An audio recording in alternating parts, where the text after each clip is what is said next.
Je suis mort, et ce que Jésus m'a montré sur le jeûne vous ébranlera profondément.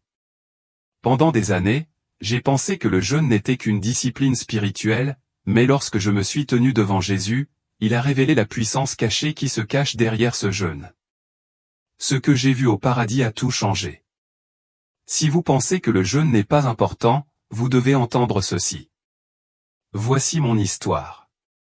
Je m'appelle Daniel Wright et je suis un pasteur de 45 ans originaire d'Austin, au Texas.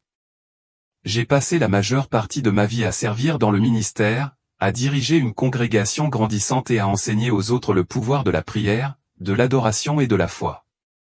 Pourtant, malgré mon profond engagement envers Dieu, il manquait quelque chose que je n'arrivais pas à exprimer avec des mots. Pendant des années, j'ai prêché sur la discipline spirituelle, mais ma démarche personnelle me paraissait souvent routinière. J'ai lu la Bible, prié quotidiennement et dirigé mon église dans des services puissants, mais il y avait une soif de plus, un désir de quelque chose de plus profond. J'avais vu des miracles se produire, mais je me sentais toujours déconnecté de la pleine puissance de la présence de Dieu. Je ne pouvais pas m'empêcher de penser que je ne faisais qu'effleurer la surface de ce que la vie chrétienne était réellement censée être. L'une des disciplines que j'avais toujours encouragées mais que je n'avais jamais pleinement adoptée était le jeûne. Je l'ai compris intellectuellement. Je savais que Jésus jeûnait pendant 40 jours dans le désert, que Moïse jeûnait avant de recevoir les 10 commandements et que le jeûne de Daniel conduisait à des rencontres angéliques. Mais pour moi, le jeûne a toujours été occasionnel, quelque chose que je faisais lorsque j'avais besoin de conseils ou d'une percée. Je ne l'ai jamais vu comme une nécessité spirituelle, mais seulement comme un acte facultatif de dévotion. J'ai jeûné pour des résultats, pas pour l'intimité. J'ai jeûné pour obtenir des réponses, pas pour m'aligner sur la volonté de Dieu. Mais tout cela était sur le point de changer. Une nuit, alors que je priais dans mon bureau, j'ai ressenti une impulsion forte et indéniable de la part du Saint-Esprit. Ce n'était pas une voix audible, mais un poids dans mon âme que je ne pouvais ignorer. Rapide, dit l'invite. Au début, je l'ai balayé. J'avais trop de responsabilités, des sermons à préparer, des réunions à diriger et des obligations familiales. Mais le lendemain matin, le sentiment s'est intensifié, vite, cherche-moi plus profondément. Le fardeau dans mon esprit est devenu plus lourd. C'était comme si Dieu m'invitait à quelque chose de plus grand, quelque chose que j'avais négligé depuis trop longtemps. Pourtant, j'ai hésité. Pourquoi vais-je jeûner? Ai-je demandé à voix haute. Mon Dieu, est-ce vraiment toi, ou est-ce juste moi qui essaie d'être plus spirituel? Puis, pendant ma dévotion matinale, j'ai ouvert ma Bible à Matthieu 9, 15, où Jésus dit, « Les jours viendront où l'époux leur sera enlevé, et alors ils jeûneront. » Ces mots m'ont frappé comme un coup de foudre. Jésus disait que le jeûne ne répondait pas seulement à un besoin spécifique, il s'agissait plutôt d'un désir ardent de sa présence. C'est à ce moment-là que j'ai su. Il ne s'agissait pas de prier pour une percée. Il ne s'agissait pas de chercher une réponse. Il s'agissait de le chercher. Dieu m'appelait à un niveau d'intimité plus profond, à une révélation que je n'avais jamais connue auparavant. J'ai pris la décision tout de suite. Je me lancerai dans un jeûne de 40 jours uniquement à l'eau. Je n'avais jamais rien fait de pareil auparavant. J'avais jeûné quelques jours à la fois, mais jamais pendant une période aussi longue. Le doute s'est glissé. Serais-je même capable de faire ça?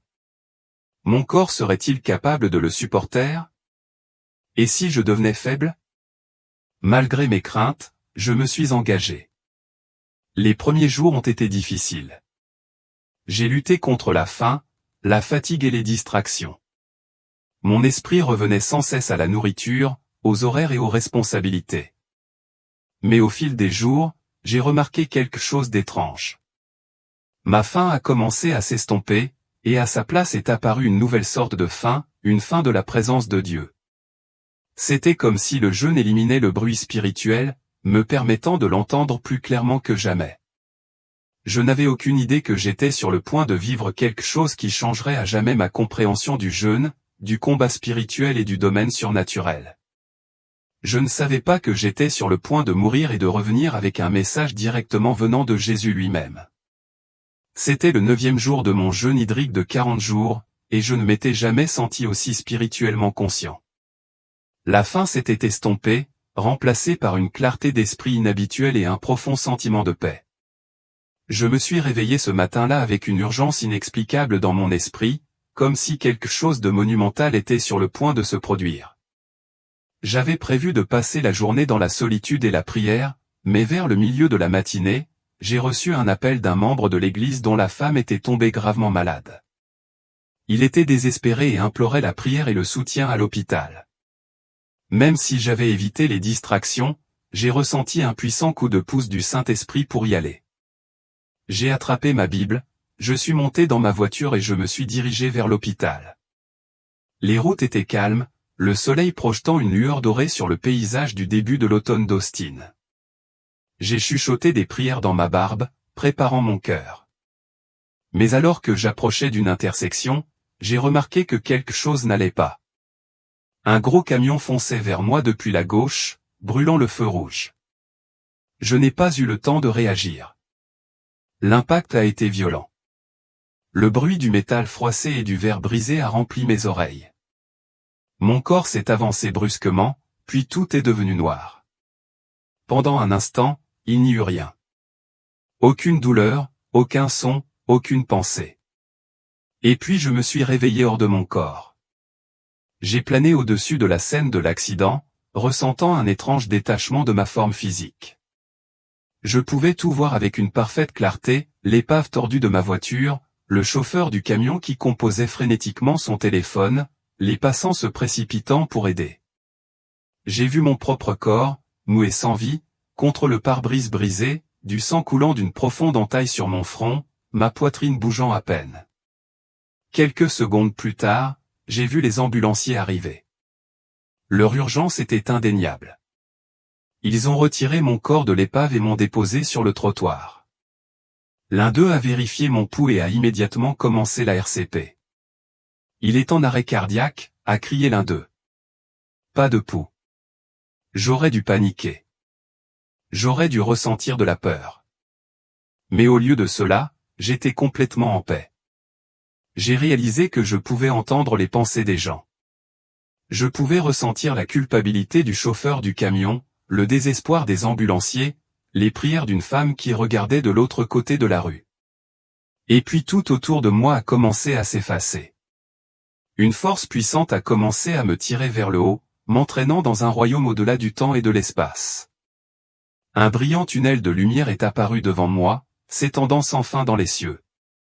Ce n'était pas seulement de la lumière blanche, il scintillait de teintes que je n'avais jamais vues auparavant, des couleurs au-delà de la compréhension humaine.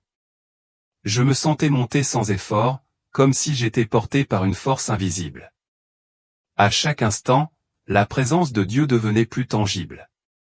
L'amour, la paix et la joie ont saturé chaque partie de moi. Le poids des préoccupations terrestres, de la douleur et de la peur a disparu. Je savais où j'allais, je rentrais chez moi. En sortant du tunnel, je suis entré dans un royaume si glorieux, tellement au-delà de l'imagination que les mots semblent douloureusement insuffisants pour le décrire. Je me tenais au parvis extérieur du ciel. Le ciel au-dessus de moi n'était pas comme celui de la terre. Il était vivant, changeant de teinte d'or, de saphir et d'améthyste, rayonnant d'une chaleur qui n'était pas seulement physique, mais profondément spirituelle.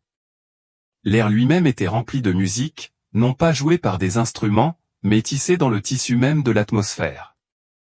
Chaque note vibrait à travers moi, me remplissant d'une joie immense. Devant moi s'étendaient des prairies vallonnées, couvertes de fleurs qui scintillaient d'une lumière divine. Leur parfum transportait l'essence de la pureté, de la sainteté et de l'amour, un parfum qui remplissait mon âme plutôt que mes poumons. Chaque arbre, chaque feuille, chaque brin d'herbe semblait chanter en signe d'adoration. Ensuite, j'ai remarqué quelque chose d'incroyable. Il y avait des gens vêtus de robes de lumière rayonnante. Certains étaient agenouillés en adoration, d'autres étaient engagés dans une conversation joyeuse et certains se tenaient devant ce qui ressemblait au loin à une salle du trône majestueuse. Je n'éprouvais aucune envie de poser des questions, j'ai simplement compris. Le paradis était plus qu'un endroit, c'était une réalité plus réelle que tout ce que j'avais jamais connu. Puis j'ai vu quelque chose qui m'a coupé le souffle. De mon point d'observation, je pouvais voir des fils dorés de lumière s'élever de la terre vers le ciel. Ils étaient innombrables, s'entrelaçant selon des motifs complexes. Certains étaient minces et pâles, tandis que d'autres étaient épais et palpitants. Avec une énergie rayonnante, j'ai su sans qu'on me le dise que ces fils d'or étaient connectés à quelque chose de profond. Et puis j'ai entendu sa voix, une voix que j'ai immédiatement reconnue, une voix qui a secoué le plus profond de mon être. Daniel, je t'ai amené ici pour te montrer ce que tes yeux n'ont pas vu et ce que tes oreilles n'ont pas entendu à propos de la puissance du jeûne en ces derniers jours, dit la voix de Jésus-Christ. Je me suis retourné et il était là, au glorieux, radieux, d'une puissance indescriptible, mais débordant d'amour. Ses yeux renfermaient la sagesse éternelle, mais me regardaient comme si j'étais la seule personne existante. Je tombais à genoux, submergé par sa présence.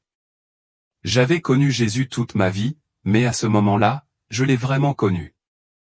Il sourit en tendant la main vers moi. « Regardez, dit-il, et soudain, je n'étais plus dans les cours du ciel. On me montrait une vision qui allait changer à jamais ma compréhension du jeûne, du combat spirituel et du pouvoir divin disponible pour chaque croyant. J'étais toujours à genoux, mon esprit submergé par la majesté de Jésus-Christ se tenant devant moi. Sa présence ne ressemblait à rien de ce que j'avais jamais connu. Le pouvoir, l'autorité et l'amour rayonnaient de lui par vagues, mais il y avait une douceur indescriptible dans ses yeux. Il était vêtu d'une lumière pure, plus brillante que le soleil, mais son éclat ne me faisait pas mal aux yeux. Au lieu de cela, cela m'a rempli de vie, comme si chaque partie de mon être répondait à sa présence. « Daniel, dit-il à nouveau, et sa voix secoua le tissu même de mon âme. Ce n'était pas seulement un son, c'était une force remplie de pouvoir et de vérité indéniable. Instantanément, j'ai eu l'impression que toutes les idées fausses que j'avais eues sur le jeûne, la prière et le domaine spirituel étaient brisées. Je savais qu'il était sur le point de révéler quelque chose de profond. Jésus a tendu la main vers le ciel et immédiatement j'ai vu des fils dorés de lumière s'étendre de la terre jusqu'au ciel. « Voyez-vous ça ?» demanda-t-il, sa voix remplie à la fois d'amour et d'urgence. J'ai hoché la tête, fasciné par les brillants chemins reliant les deux royaumes. Certains de ces brins dorés étaient fins et faibles, vacillant comme s'ils pouvaient s'éteindre à tout moment.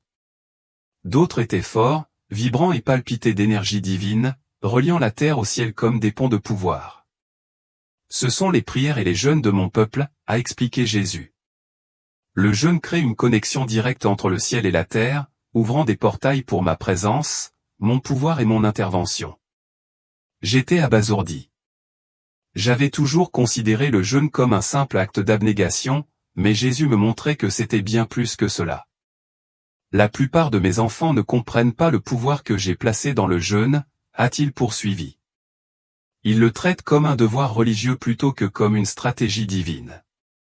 Puis, d'un simple geste de la main, les brins dorés se sont transformés en visions vivantes des aperçus de l'histoire, des écritures et des événements surnaturels liés au jeûne. J'ai vu Moïse debout sur le mont Sinaï, jeûnant pendant 40 jours avant de recevoir les 10 commandements. Mais maintenant, je pouvais voir au-delà du physique. Son jeûne n'était pas seulement une question de préparation, c'était une transaction spirituelle. Cela avait créé une ouverture massive entre le ciel et la terre, permettant à la gloire de Dieu de descendre sur la montagne. Ensuite, j'ai vu Daniel à Babylone, engagé dans le jeûne et la prière. Pendant qu'il jeûnait, j'ai été témoin du retrait des forces spirituelles obscures de la région. Son jeûne modifiait littéralement l'atmosphère, repoussant les influences démoniaques qui régnaient sur les nations. Finalement, j'ai vu Jésus lui-même jeûner dans le désert, mais au lieu de simplement le regarder endurer la faim, j'ai pu voir la bataille spirituelle se dérouler autour de lui. Chaque jour où il jeûnait, son autorité grandissait. Les forces démoniaques tremblaient à mesure que son pouvoir augmentait. Jésus s'est tourné vers moi et m'a dit, « Le jeûne n'est pas une question de souffrance, c'est une question de domination. » Ces mots m'ont profondément secoué. Chaque jour où l'un de mes enfants jeûne avec un cœur pur, il grandit en autorité, a poursuivi Jésus. Puis il m'a montré quelque chose de terrifiant. J'ai vu des croyants jeûner et, pendant qu'ils priaient, des vagues de lumière rayonnaient d'eux, frappant les forteresses démoniaques au-dessus des villes, des familles et des individus. Mais j'ai aussi vu des forces obscures attaquer ces croyants à jeûne, essayant de les distraire, de les affaiblir ou de les décourager.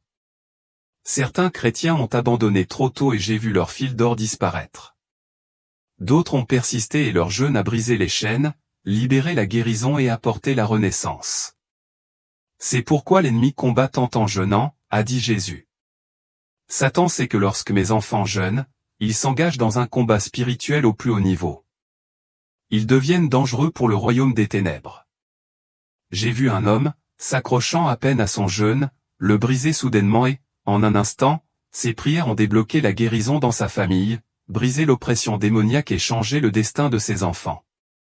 Je tombais de nouveau à genoux en pleurant. Comment ai-je pu mal comprendre le jeûne à ce point? Jésus a doucement posé une main sur mon épaule.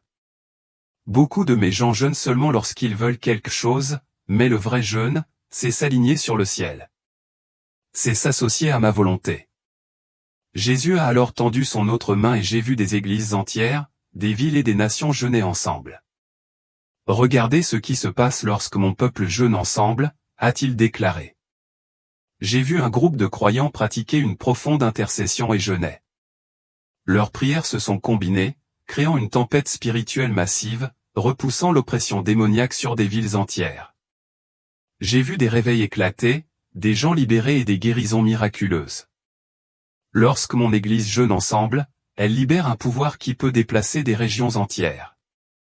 Les fils dorés de leur jeûne s'entrelacent, formant un conduit géant et palpitant d'énergie divine, ramenant le ciel sur terre d'une manière que les prières individuelles ne pourraient pas faire. C'est pourquoi je rappelle mon Église au jeûne, a déclaré Jésus. Les jours à venir exigeront que mon peuple marche avec un pouvoir qu'il n'a jamais connu. Sans jeûne, il ne sera pas préparé à ce qui s'en vient. J'ai alors vu quelque chose qui m'a fait pleurer. J'ai vu une jeune femme jeûner pour sa famille incroyante et, tout à coup, j'ai pu voir ses prières traverser les générations. J'ai vu comment son jeûne ouvrait les portes du salut, non seulement pour sa famille immédiate, mais aussi pour des descendants qu'elle ne rencontrerait jamais. Le jeûne n'a pas seulement un impact aujourd'hui, a déclaré Jésus. Cela crée un héritage spirituel pour les générations futures. Les larmes coulaient sur mon visage. Dis-leur, Daniel, dit Jésus, sa voix pleine d'urgence. Dites à mon peuple que le jeûne n'est pas facultatif. C'est une arme divine qui doit être récupérée. Il a ensuite pris mes mains dans les siennes, et instantanément, j'ai ressenti une montée de puissance comme je n'en avais jamais connue. Maintenant, reviens. Raconte-leur ce que tu as vu. Au moment où il a prononcé ces mots, tout a disparu. J'étais éloigné du ciel, tombant, reculant jusqu'à ce que j'aie le souffle coupé et que j'ouvre les yeux dans la chambre d'hôpital. J'étais revenu sur terre, mais je savais que j'étais revenu avec un message qui allait tout changer. Dès que Jésus a prononcé ces mots, raconte-leur ce que tu as vu, ma vision a changé. Soudain, je n'étais plus dans les parvis radieux du ciel. Au lieu de cela, je me trouvais sur un vaste champ de bataille. Mais ce n'était pas une guerre ordinaire. C'était une guerre spirituelle, invisible à l'œil nu, mais bien réelle. J'ai vu des millions de croyants. Certains étaient vêtus d'une armure brillante, debout, leurs épées flamboyantes d'une lumière divine. D'autres étaient faibles, fragiles et sans défense, leur armure brisée ou complètement disparue. Voici mon peuple, dit Jésus, la voix remplie de tristesse. Certains se sont préparés par le jeûne et la prière. Ils marchent avec puissance. D'autres ont négligé les armes que je leur ai données et tomberont dans les batailles à venir. J'ai vu des vagues de ténèbres s'élever de la terre, des forces spirituelles de tromperie, de péché et d'oppression balayant les églises, les villes et des nations entières. De nombreux croyants étaient vaincus parce qu'il manquait de force spirituelle. Certains tombaient dans le compromis, d'autres abandonnaient leur foi sous la pression. Sans jeûne, mon peuple ne sera pas prêt pour les épreuves à venir, a prévenu Jésus. Le jeûne renforce leur esprit, aiguise leur discernement et les aligne avec ma volonté.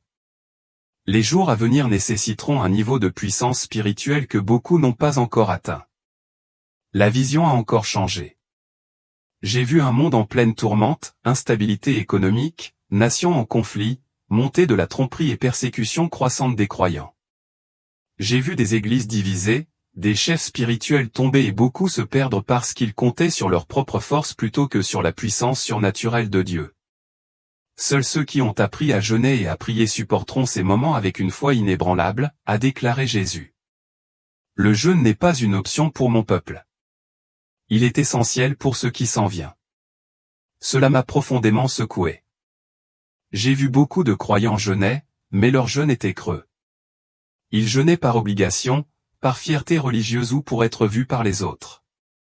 Ces jeûnes étaient comme une fine fumée, disparaissant dans le néant, n'ayant aucun effet dans le domaine spirituel. Tout jeûne n'est pas porteur de pouvoir, a dit Jésus. Beaucoup jeûnent pour de mauvaises raisons, certains par tradition, d'autres pour paraître justes. Mais le véritable jeûne est une question d'abandon et non d'exaltation de soi. J'ai vu un homme jeûner mais sans vanter sur les réseaux sociaux, attirant l'attention sur lui plutôt que sur Dieu. Son jeûne n'a produit aucune percée spirituelle.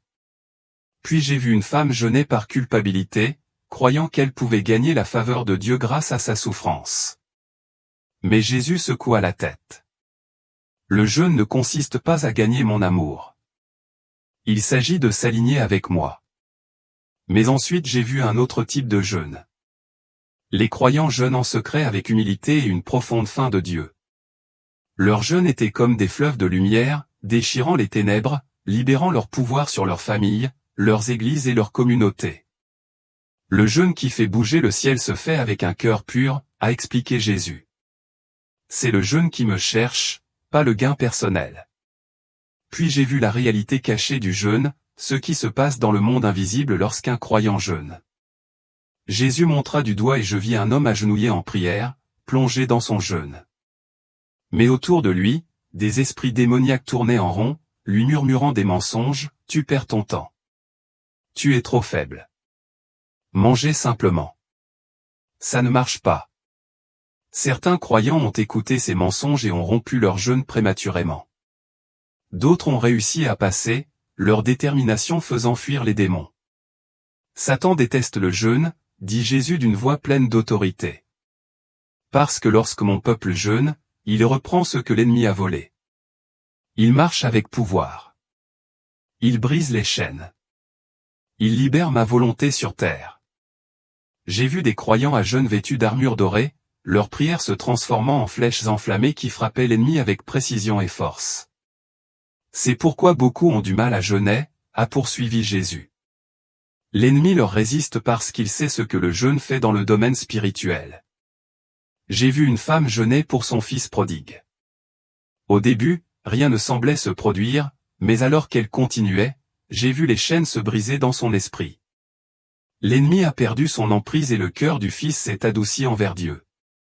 Le jeûne est un acte de guerre, a déclaré Jésus. C'est l'une des armes les plus puissantes dont dispose mon peuple, et pourtant beaucoup la négligent. Dis-leur, Daniel. Dis-leur qu'ils doivent jeûner. Ces paroles étaient si urgentes que j'ai senti mon âme trembler. Le temps presse. Mon peuple doit se préparer. À ce moment-là, la vision s'est évanouie et j'ai su que ce n'était pas seulement une recommandation, c'était un mandat divin. Juste au moment où je tendais la main vers Jésus, désireux de rester en sa présence, une force soudaine m'a tiré en arrière. J'avais l'impression d'être arraché à l'éternité elle-même, entraîné à travers un étroit tunnel de lumière aveuglante à une vitesse inimaginable. J'avais le souffle coupé, ma poitrine se convulsait et je sentais à nouveau le poids écrasant de mon corps. La chaleur divine du ciel a disparu, remplacée par des lumières fluorescentes aveuglantes et le bip des machines. La première chose que j'ai vue était le visage d'un médecin au-dessus de moi, son expression figée par le choc. Les infirmières restaient immobiles, me regardant comme si elles venaient d'être témoins d'un miracle ou d'un fantôme. « Il est de retour », murmure l'un d'eux. « Ce n'est pas possible », murmura un autre. J'ai essayé de parler, mais j'avais la gorge irritée. Mes poumons brûlaient comme s'ils réapprenaient à respirer. J'ai entendu un médecin dire, il est resté absent pendant plus de 20 minutes. Pas de pouls, pas d'activité cérébrale. Pourtant, j'étais là, pleinement conscient et plus vivant que je ne l'avais jamais été. Mais alors que mon corps était faible, mon esprit brûlait de feu. J'avais vu Jésus. J'avais reçu sa commission et j'étais revenu avec le message que le monde avait besoin d'entendre. Je suis resté allongé dans ce lit d'hôpital pendant des heures, revivant tout ce dont j'avais été témoin, le champ de bataille, le pouvoir du jeûne, la guerre spirituelle se déroulant au-delà du voile du monde physique. Je savais sans aucun doute que le jeûne n'était pas seulement un acte de dévotion. C'était une arme de guerre divine. J'étais pasteur depuis des années, mais je réalisais maintenant à quel point la puissance de Dieu avait été négligée à cause de notre approche désinvolte du jeûne. Pour moi, ce n'était plus seulement une discipline spirituelle, c'était une question de vie ou de mort. C'était la clé pour libérer la puissance de Dieu d'une manière que nous ne pouvions imaginer. Alors que j'étais assis dans ce lit d'hôpital, mon âme brûlait d'urgence. Les gens n'ont aucune idée de ce que le jeûne fait dans le domaine spirituel. Ils ont besoin de savoir. Je dois leur dire. 2 jours plus tard, ma femme Rebecca est arrivée à l'hôpital. Au moment où elle m'a vu réveiller, elle a fondu en larmes. On lui avait dit que je ne survivrais pas ou que si j'y parvenais, j'aurais de graves lésions cérébrales. Daniel, dirent-ils, tu étais mort. Elle sanglotait, je ne comprends même pas comment tu es là. Je lui pris la main, ma voix encore faible mais pleine de conviction. Rebecca, je dois te dire ce qui s'est passé. J'ai vu Jésus. Son expression passa du soulagement à la confusion. Que veux-tu dire, elle a demandé. Alors je lui ai tout raconté, l'accident, le moment où j'ai quitté mon corps, les fils d'or du jeûne reliant la terre au ciel, le pouvoir du combat spirituel, la vision des batailles à venir, l'avertissement urgent de Jésus. Pendant que je parlais, elle écoutait dans un silence stupéfait, sa main couvrant sa bouche. Puis elle murmura, « Daniel, ça a l'air fou. » Son doute m'a transpercé comme un poignard. Ce n'était pas un rêve, ai-je insisté. Rebecca, je l'ai vu de mes propres yeux. Jésus m'a dit que le jeûne n'est pas facultatif. C'est la clé pour survivre aux jours à venir. Elle secoua lentement la tête, les larmes lui montant aux yeux. Tu es parti depuis longtemps, Daniel. Peut-être que ton cerveau était juste en train d'halluciner. Non, dis-je fermement, le feu me brûlant la poitrine. C'était réel. Mais je pouvais le voir dans ses yeux. Elle ne m'a pas cru. J'ai récupéré rapidement, bien plus vite que prévu par les médecins. Quelques semaines plus tard, je me retrouvais devant mon église, prêt à partager ce que j'avais vu. J'ai préparé mon sermon en priant pour que leur cœur soit ouvert. Je suis monté sur la chaire, j'ai regardé les visages de ma congrégation et j'ai pris une profonde inspiration. Et puis je leur ai dit. Je leur ai parlé du pouvoir du jeûne, de la manière dont il renforce notre autorité spirituelle, de la manière dont il brise les chaînes démoniaques et de la manière dont il sera essentiel pour survivre aux batailles spirituelles à venir. Certains écoutaient avec des yeux écarquillés, d'autres bougeaient inconfortablement sur leur siège. Après le service, j'ai été approché par plusieurs anciens de mon église. Daniel. L'un d'eux. Il a dit prudemment, je ne doute pas que vous ayez vécu une expérience puissante, mais êtes-vous sûr que cela correspond aux enseignements chrétiens traditionnels? J'ai froncé les sourcils. Tout ce que j'ai vu était étayé par les Écritures. Jésus lui-même jeûnait. Il nous a ordonné de jeûner. Et je vous le dis, dans le domaine spirituel, le jeûne est ce qui fait la différence entre la victoire et la défaite. Ils échangèrent des regards inquiets. Nous pensons que vous devriez faire attention à la façon dont vous partagez cela. Les gens pourraient mal comprendre. Ce n'était que le début. Certains membres d'église ont arrêté d'y assister. D'autres chuchotaient dans mon dos, se demandant si j'avais perdu la tête. J'ai reçu des courriels de dirigeants me conseillant gentiment de m'en tenir aux Écritures et d'éviter les affirmations sensationnelles. Même d'autres pasteurs se sont éloignés de moi. Il est devenu évident que beaucoup dans l'Église moderne n'étaient pas prêts à recevoir ce message, mais je ne pouvais pas rester silencieux. Je ne pouvais pas ignorer ce que Jésus m'avait montré. À mesure que l'opposition grandissait, ma conviction grandissait également. J'avais vu de mes propres yeux le pouvoir du jeûne. J'avais vu des démons fuir. J'avais vu des forteresses spirituelles se briser. J'avais entendu Jésus dire, « Dites à mon peuple qu'il doit jeûner ». J'ai donc pris une décision, même si mon Église me rejetait, même si ma femme avait du mal à me croire, même si la communauté religieuse se distanciait de moi, je le dirais au monde parce que le jeûne n'était pas qu'une discipline, c'était une arme. Et le temps manquait. Je savais que ma vie ne serait plus jamais la même. L'expérience avait brisé tout ce que je pensais autrefois du jeûne. Ce n'était plus seulement une pratique spirituelle, c'était une arme, une clé, un mandat divin. Et je savais sans aucun doute que Jésus m'avait renvoyé avec une mission. J'ai commencé à consacrer ma vie à répandre la vérité sur le jeûne. J'ai écrit à ce sujet. J'ai pris la parole dans des églises, des conférences et des rassemblements, partageant l'avertissement urgent que Jésus m'avait donné. J'ai commencé à enseigner aux croyants comment utiliser le jeûne comme outil de combat spirituel et de percée. Ce n'était pas facile. Beaucoup ont rejeté le message. Certains m'ont traité de radical, d'extrême, voire délirant. Mais je m'en fichais. J'avais vu le paradis de mes propres yeux. Je m'étais tenu devant Jésus lui-même. J'avais été témoin des batailles invisibles qui faisaient rage dans le domaine spirituel et je ne voulais pas rester silencieux. Encouragement à rechercher la vérité, s'il y a une chose que j'ai apprise, c'est bien celle-ci, la plupart des croyants sous-estiment le pouvoir du jeûne. Nous prions, nous adorons, nous lisons la parole, mais nous négligeons le jeûne. Et à cause de cela, nous passons à côté de percées, de victoires et de rencontres divines.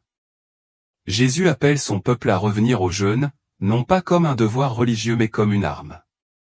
Si vous avez faim de Dieu, si vous recherchez un réveil, si vous voulez marcher avec une plus grande autorité, alors vous devez jeûner non pas pour un rituel, non pour le spectacle, mais parce que cela vous aligne avec la puissance du ciel.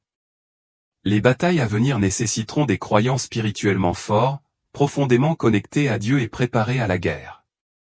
Et cette force ne vient que du jeûne et de la prière. Jésus m'a renvoyé avec un message clair, dis à mon peuple qu'il doit jeûner. Alors aujourd'hui, je vous le dis, si vous lisez ceci, ce n'est pas par hasard. Engagez-vous à jeûner régulièrement. Que ce soit un jour, 3 jours ou plus, commencez là où vous êtes. Partagez ce message avec ceux qui ont besoin de l'entendre. L'Église doit se réveiller. Le temps presse. Dernier mot, j'ai tout perdu, mais j'ai gagné l'éternité. Jésus n'est pas seulement un enseignant, il est Seigneur, Sauveur et le seul chemin vers Dieu. Il vous appelle à une intimité plus profonde. Allez-vous répondre à son appel? Le choix vous appartient.